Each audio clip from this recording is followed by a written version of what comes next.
out and about for Nutrien and Barrastock and a few of my other sponsors as well. Getting around to some of the farms in what should be a little bit more of the quieter time. Neville Pangrazio. Hello to you, Nev. G'day, Paul. How you going, mate? Very, very good. It's a beautiful day here in Rochi.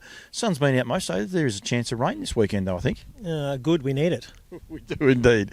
We're in Rochester. A lot of people won't know where that is, but what about an hour, best part of an hour past Bendigo? Yeah, that's it. We're in a beautiful spot. We're an hour to Shepparton, an hour to Bendigo, half to Echuca. It's really good. From as far as for a racing point of view. And we will get to your racing stock in a sec. Staffordshire Standardbreds has been a name synonymous in harness racing for a long time. Mum and Dad started that business up. Yourself and Louise are here. The two businesses are combined with a couple of the other family members. It's becoming a very, very big concern now. I don't know, do you go by one name in particular, or do you go by just a whole group of names now?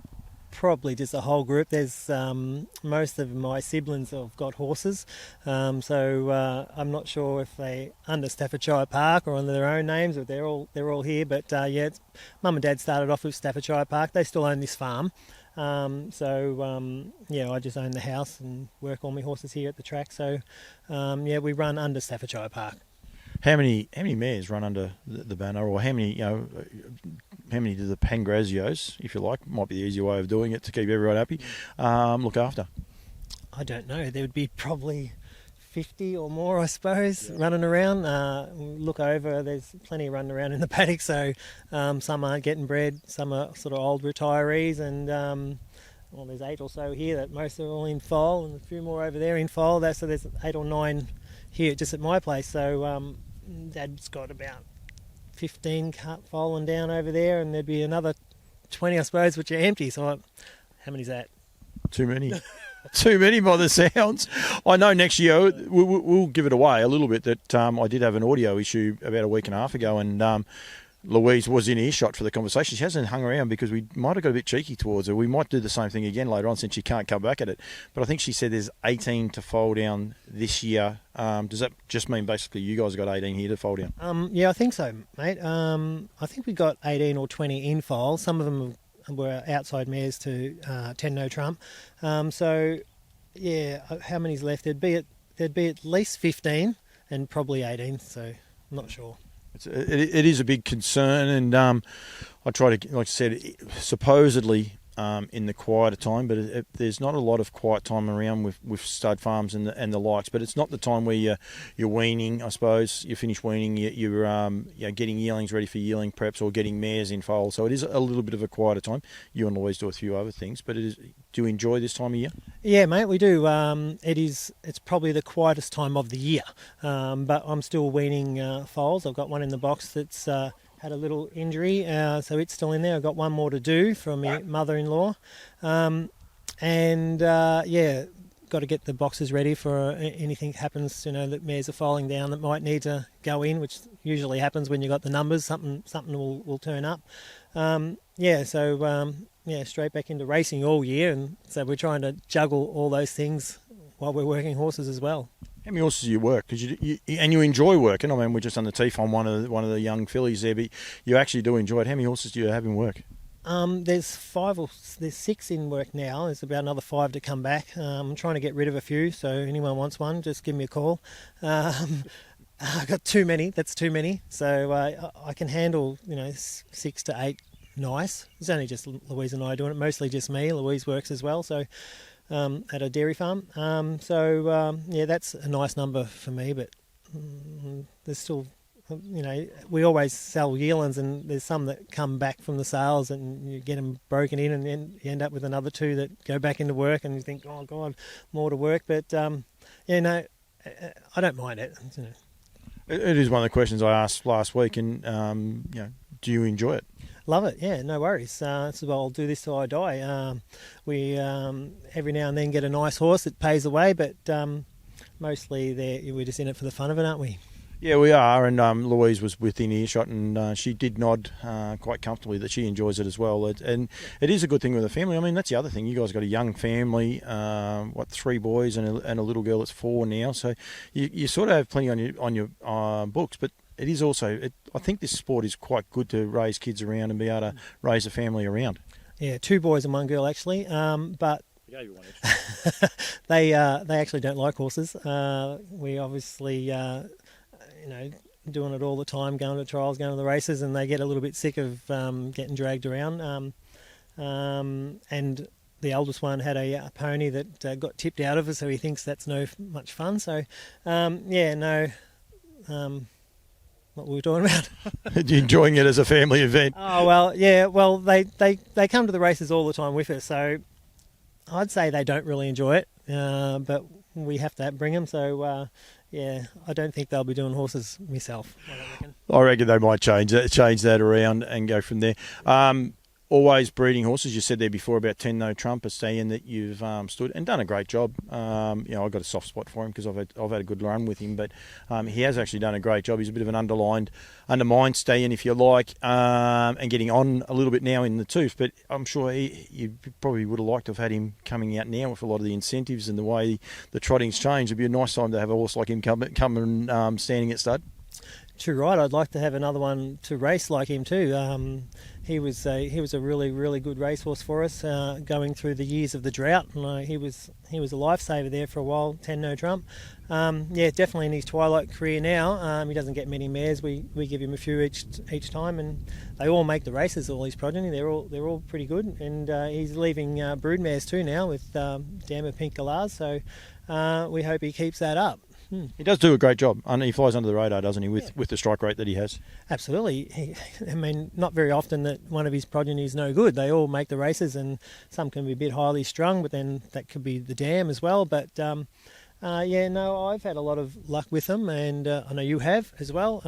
Plenty others have as well. He often leaves the best progeny of the dam, and he's had mares that have probably not the highest quality mares. So when he gets a nice mare, we've given him a few nice mares, he's always succeeded, Multiple Group 1 winners have been bred off this farm. There's a couple of Group 1 winning mares in there. There's also one mare that's left Group 1 winners as well. Continue to try and improve your breed. Is that one of the things you guys try to do? Hold it. You've got to hold the breed. Keep it. Don't make it weaker. So you don't want a stallion in there that turns out no good. So unfortunately, when you're using stallions that are unproven, you sort of take a bit of a risk. So I don't mind using the stallions that have been around for quite a while. People often jump off them, but they're still the same genetics. I've got the youngest Arts Place mare in the world at the moment here, which I can't wait to breed. Every time I get out of bed, first horse I look at is her. So and I see the world champions out of a brood mare, Arts Place mare as well, the 145 performer. What is he? Bulldog Hanover, I think it was. He's out of an Arts Place mare. So keeping the breed strong is the main thing, I think. Yeah, like last year at the sales, especially with the trotters, a lot of Majestic Sons. A horse that, for whatever reason, flies under the radar with a lot of people. He just does a magic job leaving winner after winner, group winners, and also bread and butter horses. And you hedged your bets last year, and your sale results you would have been reasonably happy, I would have thought. Yeah, happy with the stuff we had. So they weren't out of the top brood mares, so they're mostly unraced, young mares, not unraced, but young mares that first or second foals that have to prove it. And when you're going to buy a horse, you like to be able to get one that's going to go to the top, and most of ours were like chance horses. So, but I'll bet you they all make it. Most of them would buy Majestic Sons. That one we saw in the runaround, in the run, he came up pretty nice out of Gloria Dawn. I expect him to be a nice horse. Moonshine Linda, when she was a yearling going along, I didn't really like her much, and she just kept getting better when I took her to the races. So you never really know until they get on the track. But Majestic Sun, he's certainly underrated. Probably because he's got so many horses, because Helen's kept him at a nice, easy price that everyone can use. So they're not all good horses, but when he gets one, they're usually pretty good, aren't they? They are indeed. Moonshine Linda and Murray Sunshine, they're in this paddock next door to us here. What is Moonshine in foal to? She's not in foal to anyone, actually. She got in foal to Love You first off, lost it, and then decided not to play the game for the rest of the season. And she's very frustrating. I don't know what was going on there. So the year off and forgetting about racing will do her good. We'll start on her pretty early and make sure she races. She's looking good at the moment. Her mother, on the other hand, is empty as well, but getting close to nearly retiring. I think she's a bit of a struggle to get in foal. Could probably embryo transplant her if that's an option, but big cost. So yeah. Only two I really wanted to foal are not. That's why I went with it. And talk about shooting me down in a blaze of glory. I don't edit it out. I don't cut it out. There's no hassles there. But, I love you out of her. I mean, the job that he's doing, that would have been exciting for you. But you say about looking at the arts space mares, but, I mean, some of the riches you got here in the broodmare barn, you must get excited when you do see them. And I suppose that's the frustrations of not getting them back in foal. Yeah, we plan for fillies. I reckon if you are going to use the stallion, you want it to be a filly. If it's not, colts are sometimes bonuses for people, but if you breed to a horse and you don't want it as a filly, you shouldn't be breeding to that stallion. Quite a few horses over the years were supposed to be fillies and they turned out colts, but that's a bit of a problem. I remember one out of Dad's great mare, Mary Trump. We went to Panorama. We was hoping for a filly. We got a colt. High Mountain Mary was his name, but he was supposed to be a filly. That sort of irks us a little bit, and because we didn't get it one after that. So, whatever Moonshine Linda has, we'll be always breeding for a filly. And Love You's doing the good job. So yeah, I bet you it was. It would have been a champion. We can say it's a champion. That is the beauty of our sport. Yearling sales and that's when everything ramps up and you can be flat out and I come along with my camera and annoy you. You enjoy the yearling sales side of it yourself and Louise? Yeah, I like that. I really do. I love going to the yearling sales. It's a letdown. It's a get out, do something else, meet everyone, and but I really do like handling the babies. It's just something in me. I like that probably the most. And the racing second. You find it stressful, the yearling sales? Like it's almost like a grand final. Like a lot of people say, this is their payday, and like next year especially, there'll only be the one sale. Well, unless you travel interstate, I don't know if that's on your radar. We won't even go there with that.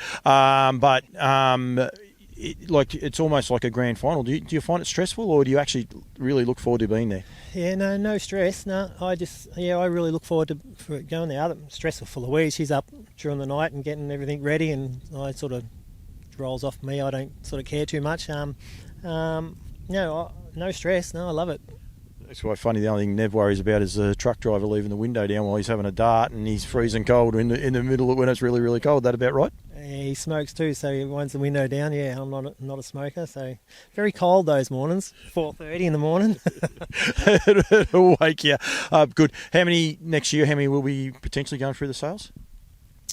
We'd have 6 to 8 this time. For this year's sale. Next year will be something different with 18 or so. But yeah, I think only 6 to 8, unless someone else wants me to prepare one. But I can only really do 8 here. I can do 7 around at Dad's, but then that means I have to travel backwards and forwards. It's a bit of a pain. So 8 sort of suits me nice. It's just a nice little number. Nev, thank you. Thank you very much for giving me a bit of time. And again, I do appreciate it. I reckon thank you for what you guys are doing for the breeding industry. As I said, you breed Moonshine Lindas and 10 No Trumps, those sort of horses, but you also breed Trumpum Johnny's, a horse that we just thought of just there before. And I'm trying to think of Kenny's race name. But my dad's a 10, those sort of horses. That a lot of people get the opportunity of being able to race and have a bit of fun and do that as well. So I think that's really, really key. Very quickly, Mum and Dad, I did ask you last time, just there'd be some people, they don't get to the races as much anymore, unfortunately, but how are they both going with their health? Yeah, well, Dad's had a few health issues over the years, but Mum's had some main ones. She's had some major problems, which is ongoing now, that she has to go back and do some treatment for 6 weeks. She'll be okay, but it's a bit stressful for her at the minute. Yeah, no, they're always likeable people. I love Faye. She always has a smile, so I'm tipping she's smiling even while she's watching this. She's going to give us both buggery for saying that, but she always has a smile, so I'm sure a lot of people will be happy with that update, mate. Thank you very much for your time. Thank you for everything that you guys are doing, and I look forward to catching up with you not that far off, actually, unfortunately, when everything starts back up. No worries, mate.